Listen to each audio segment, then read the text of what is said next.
சிவாய நம சித்தாய நம. நான் உங்கள் சிவசித்தரம்மா பேசுகிறேன். அதர்வன வேதத்திலிருந்து மாந்திரீக பயிற்சியின் ஒரு பாகத்தை நன்மைக்காக மட்டுமே பயன்படுத்தக்கூடிய ஒரு எளிய பயிற்சி முறையை இந்த பதிவில் அடியேன் வெளியிடுறேன். மாந்திரீகம் பயிற்சி பெற்ற ஒரு மாணவர்கிட்ட பாதிக்கப்பட்ட ஒரு நபர் வராங்க அப்படின்னா அவங்கள எப்படி காப்பாற்றணும் அப்படிங்கிறத பற்றி தான் நான் உங்களுக்கு இதில் சொல்ல போகிறேன். இப்போது ஏதோ ஒரு அமானுஷ்ய சக்தியால் தாக்கப்பட்டு அமானுஷ்யத்தால் பாதிக்கப்பட்டவங்க இந்த மாந்திரீகம் பயிற்சிகளை எடுத்த ஒரு நபர்கிட்ட வரும்பொழுது அந்த நபர் அவங்கள எந்த மாதிரியான எளிய முறையில் செயல்பாடுகளை செய்து காப்பாற்றலாம் அப்படிங்கிறத தான் நாம் இப்போ பார்க்க போகிறோம். இது முழுக்க முழுக்க நன்மைக்கானது மட்டும்தான். இதை நன்மைக்கு மட்டும்தான் பயன்படுத்தவும் முடியும். வேறு எந்த விதமான தவறுகளுக்கும் மற்றவர்களுக்கு தீங்கிழைக்கக்கூடிய எந்த செயலுக்கும் இது பயன்படுத்த முடியாது. இது பலனும் தராது.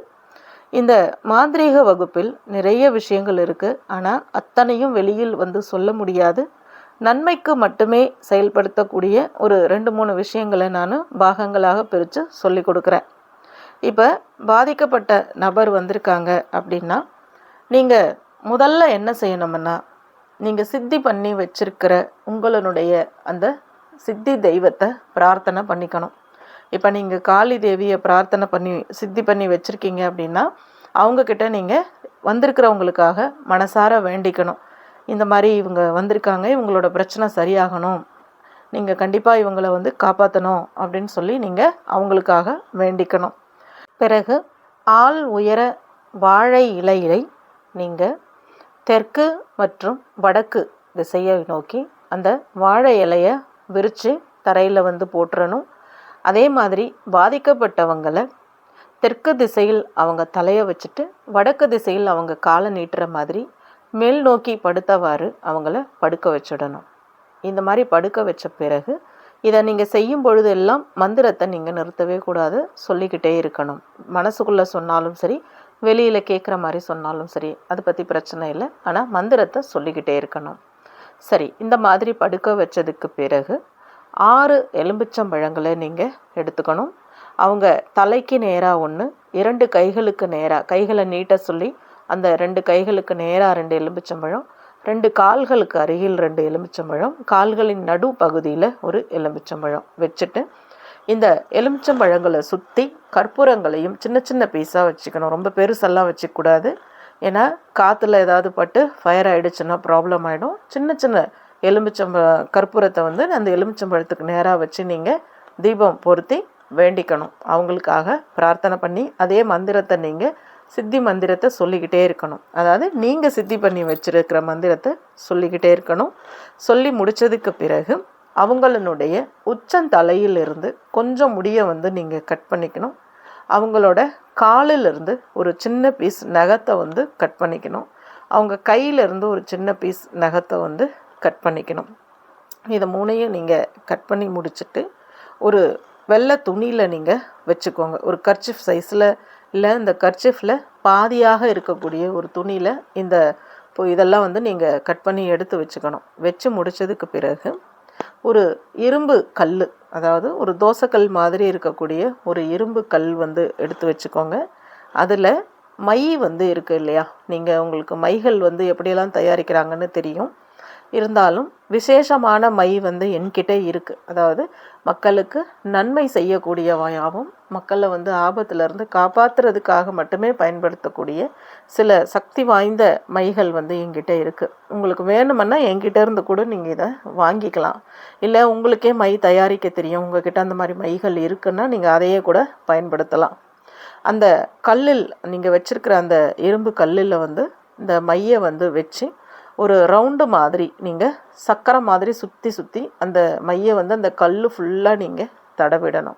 தடவிட்டு அந்த துணியில் நீங்கள் வச்சுருக்கீங்க பார்த்தீங்களா, முடி நகம் எல்லாம், இதெல்லாம் நீங்கள் ஒரு சுருட்டி எடுத்துக்கிட்டு ஒரு சின்ன ரவுண்டு மாதிரி சுருட்டிட்டு அந்த கல்லில் இருக்கக்கூடிய மைகளின் மேலே நீங்கள் ரவுண்டு ரொட்டேஷன் வைஸில், அதாவது கிளாக் வைஸ்லேயும் ஆன்டி கிளாக் வைஸ்லேயும் இந்த மந்திரத்தை சொல்லி சொல்லி நடுவில் இந்த பாதிக்கப்பட்டவங்களோட பெயரையும் சொல்லி நீங்கள் சுத்திக்கிட்டே இருக்கணும். கிளாக் வைஸும் ஆன்டி கிளாக் வைஸும் நீங்கள் ஒரு 21 தடவை நீங்கள் வந்து சுற்றி முடிக்கணும். சுற்றி முடிச்சுட்டு ஒரு பாண்டு வந்து வச்சுக்கோங்க. அதாவது சிமெண்டெல்லாம் எடுத்து யூஸ் பண்ணுறதுக்கு பயன்படுத்துகிற பாண்டு இருக்கு இல்லையா, கட்டடம் கட்டுறதுக்காக, அந்த பாண்டு வந்து வச்சுக்கோங்க. இந்த சுற்றி முடித்த இந்த வெள்ளை துணியில் இந்த மை எல்லாமே ஒட்டிக்கிட்டு வந்துடும். அந்த கல்லில் எதுவுமே இல்லாத அளவுக்கு நீங்கள் சுழட்டி எடுத்துடணும். அந்த துணியை வந்து அந்த பாண்டில் வந்து வச்சுடுங்க. வச்சுட்டு அந்த ஒரு தீ பொருத்தி நீங்கள் அதை பற்ற வச்சு அந்த துணியை வந்து எரிச்சிடுங்க. அந்த துணியை எரிக்கிறதுக்கு உங்களுக்கு ஏதாவது கட்டை குச்சி தேவைப்பட்டுச்சுன்னா கூட அது உள்ளார போட்டு எல்லாத்தையும் வந்து நீங்கள் எரித்து முடிச்சிருங்க. அது ஃபுல்லாக எரிஞ்சு சாம்பல் ஆகணும். அதை வந்து பாதி எரிஞ்சு பாதி எரியாமல் விடக்கூடாது. அந்த துணியை ஃபுல்லாக எரிஞ்சு ஃபுல் ட்ரை சாம்பலாக வந்து அது ஆகணும். பக்கத்துலேயே இருந்து குத்தி நீங்கள் அதை எரிய வைக்கணும். எரிஞ்சு முடித்ததுக்கு பிறகு அதில் ஒரு தண்ணியை ஊற்றி அதை ஆற வச்சுடுங்க. அங்கேயே அந்த சாம்பல் வெளியே பறக்காத அளவுக்கு தண்ணி ஊற்றி அதை ஆஃப் பண்ணி வச்சுடுங்க. இந்த ப்ராசஸ் நீங்கள் பண்ணுறப்ப உங்களுக்கு சில டிஸ்டர்பன்ஸ் இருக்கும். அதையும் நீங்கள் தைரியமாக பயப்படாமல் வந்து பண்ணணும். சில டிஸ்டர்பன்ஸ் வந்து ஃபீல் பண்ணுவீங்க. பயப்படக்கூடாது. அந்த நேரத்தில் மந்திரத்தை நிறுத்தவே கூடாது. நீங்கள் மந்திரத்தை சொல்லிக்கிட்டே இருக்கும் பொழுது உங்கள் சித்தி தெய்வம் உங்கள் கூடயே இருக்கும். அது உங்களை ப்ரொடெக்ட் பண்ணிக்கும். அதே நேரம் அந்த பாதிக்கப்பட்டவங்களையும் அது வந்து ப்ரொடெக்ட் பண்ணி கொடுக்கும். மந்திரத்தை நிறுத்தாமல் சொல்லிக்கிட்டே இருக்கணும். பயம் வந்து இருக்கக்கூடாது மைண்டில். சுத்தமாக மைண்டில் இருக்கக்கூடாது. ஏன்னா நீங்கள் இதை பண்ணும்போது பயங்கர தைரியசாலியாக ஆகிடுவீங்க. பயங்கர போல்டாக இருப்பீங்க. இதெல்லாம் உங்களுக்கு ஒரு பெரிய விஷயமாவே தெரியாது. அந்த அளவுக்கு ஒரு போல்ட்னஸ் வந்து கிடச்சிடும். அதனால் பயப்படுறதுக்கு எதுவும் இருக்காது. இருந்தாலும் உள்ளுக்குள்ளே ஒரு சின்ன ஒரு பயம் வந்து உணர்வு இருக்கும். ஏன்னா அந்த ஃபீல் அந்த மாதிரி இருக்கும். பயப்படக்கூடாது. சரிங்களா? அந்த மாதிரி ஒரு மைண்டில் நீங்கள் இதை வந்து பண்ணணும். பண்ணி முடித்து இது எரிஞ்சதுக்கு பிறகு அந்த தலைக்கு மேலே காலுக்கிட்ட கைக்கிட்டலாம் இருக்கிற எலுமிச்சம்பழம் இருக்குது பார்த்தீங்களா, அதெல்லாம் போய் உங்கள் காலால் அப்படியே மிரித்து நசுக்கி விட்டுறணும். நசுக்கி விட்டுட்டு அந்த எலுமிச்சம்பழங்களை எல்லாம் எடுத்துகிட்டு வந்து எரிஞ்சதுக்கப்புறம் அந்த தண்ணி ஊற்றி கொஞ்சமாக வச்சுருக்கீங்க பார்த்தீங்களா, அந்த துணி சாம்பல், அதோடு கொண்டு வந்து இந்த எலுமிச்சம்பழத்தை இதெல்லாம் வந்து போட்டுறணும். போட்டுட்டு இது எல்லாத்தையும் நீங்கள் ஒரு பாக்ஸில் வந்து போட்டு மூடி வச்சுக்கோங்க. ஒரு பிளாஸ்டிக் பாக்ஸாக இருக்கட்டும், இல்லை ஒரு மண் பாத்திரமாக இருக்கட்டும், ஏதாவது ஆனால் மூடி வைக்கிற மாதிரி உள்ள எல்லாத்தையும் போட்டுட்டு, ஒரு வேஸ்ட்டு பயன்படுத்துகிறோம் பார்த்தீங்களா, இந்த plastic use and throw plastic box இருக்கு இல்லையா, அதில் இது எல்லாத்தையும் போட்டு மூடி வச்சிடுங்க. இதை எடுத்துகிட்டு போய் கடலில் வந்து போட்டுறணும். ஸோ மூடி வச்சிடுங்க. மூடி வச்சதுக்கு பிறகு நீங்கள் இறைவனுடைய தீர்த்தம், அதாவது நீங்கள் எந்த தெய்வம் உச்சாதாடம் பண்ணுறீங்களோ அவங்களுடைய அபிஷேக தீர்த்தம் இருந்தாலும் சரி, இல்லை நீங்கள் சிவபெருமானுடைய தீர்த்தம் இருந்தாலும் சரி, என்ன தீர்த்தம் வச்சுருக்கீங்களோ ரெண்டில் ஏதாவது ஒன்று வேணும். ஒன்று சிவனுடையது, இல்லை காளியினுடையது, இல்லை நீங்கள் எந்த தெய்வத்தை உபாசனை பண்ணுறீங்களோ அந்த தெய்வத்தினுடைய தீர்த்தம் வந்து இருக்கணும். அந்த தீர்த்தத்தை வந்து இந்த படுத்திருக்கிறவங்க மேலே வந்து எழுப்பி உட்கார வச்சு முகத்துல எல்லாம் நீங்கள் தெளித்து விட்டுட்டு விபூதி குங்குமத்தை நீங்கள் வச்சு விட்டுறலாம். அவங்களுக்கு அந்த ப்ராப்ளம் வந்து 100% வந்து சரியாயிடுவாங்க. அவங்க ஃபேஸ்லேயே நீங்கள் அதை வந்து பார்க்கலாம். இதை பண்ணுறதுக்கு முன்னாடி அவங்க ஃபேஸ் வந்து அவ்வளோ ஒரு ட்ரையாக ஒரு மாதிரி கருப்பை அடைஞ்சு ரொம்ப ஒரு மாதிரி பார்க்க பயங்கரமாக இருப்பாங்க. இதெல்லாம் ப்ராசஸ் முடித்ததுக்கப்புறம் பார்த்திங்கன்னா அவங்க வந்து ஃப்ரெஷ்ஷாக இருப்பாங்க. அதை நீங்கள் பார்க்க முடியும். அவங்க படுத்திருந்தாங்க பார்த்தீங்களா, அந்த வாழை இலை, அந்த இலையை நீங்கள் துண்டு துண்டாக கட் பண்ணிடணும். கட் பண்ணி அதையும் நீங்கள் வந்து ஒரு பையில் வந்து போட்டு வச்சுக்கோங்க. அதோடு சேர்த்து இந்த use and throw plastic box இருக்குல்ல, அதையும் ஒரு பையில், அதே பையில் வந்து போட்டு வச்சுக்கோங்க. போட்டுட்டு இதெல்லாம் நீங்கள் வந்து டைட்டாக கட்டிக்கோங்க. இதை எடுத்துகிட்டு போய் நீங்கள் என்ன பண்ணணுன்னா சமுத்திரத்தில் வந்து போட்டுறணும். அப்போ தான் அதோட அது ஃபுல்லாக கிளியர் ஆகும். சமுத்திரத்தில் வந்து போட்டுறணும். நீங்களும் நல்லா குளித்து ஃப்ரெஷ் ஆகிடுங்க. அந்த பாதிக்கப்பட்டவங்களும் நல்லா குளித்து ஃப்ரெஷ் ஆகிடணும். அவங்க போட்டிருக்கிற அந்த துணியெல்லாம் வந்து அவங்களும் அவுத்து சமுத்திரத்தில் வந்து விட்டுறணும். இந்த பாதிக்கப்பட்டவங்க அவங்க வீட்டுக்கு போய் 3 எண்ணெய் வச்சு தலைக்கு வந்து குளிச்சுட்டு அந்த துணிகளை அவுத்து அவங்களும் எடுத்துகிட்டு போய் சமுத்திரத்தில் போட்டுறணும்.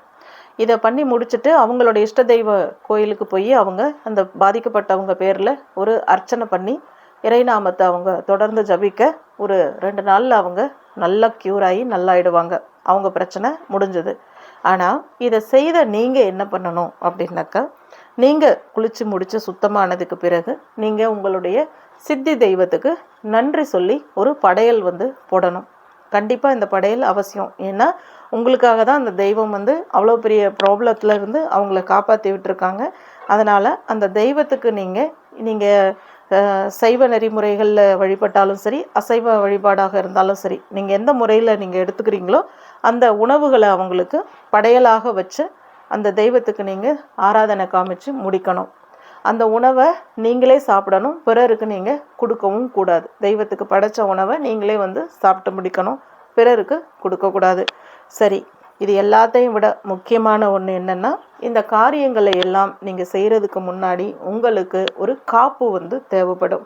அதாவது இந்த மாதிரி செய்யும் பொழுது உங்களை அது எந்த விதமான தீய சக்தியும் பாதிக்காத அளவுக்கு உங்களை நீங்கள் காப்பாற்றிக்கிறதுக்கு ஒரு காப்பு நீங்கள் போட்டுக்க வேண்டி இருக்கும். அதுக்கு நீங்கள் குருவை தான் அணுகணும். நீங்களாக பண்ண முடியாது. இந்த காப்பை போட்டுக்கிட்டு தான் நீங்கள் இதை செய்யணும். இல்லைன்னா இது உங்களுக்கு பாதிப்பை கொடுத்துடும். இதை செய்கிறதுக்கு வேண்டிய சக்தி வாய்ந்த மை அடியன்கிட்ட இருக்குது.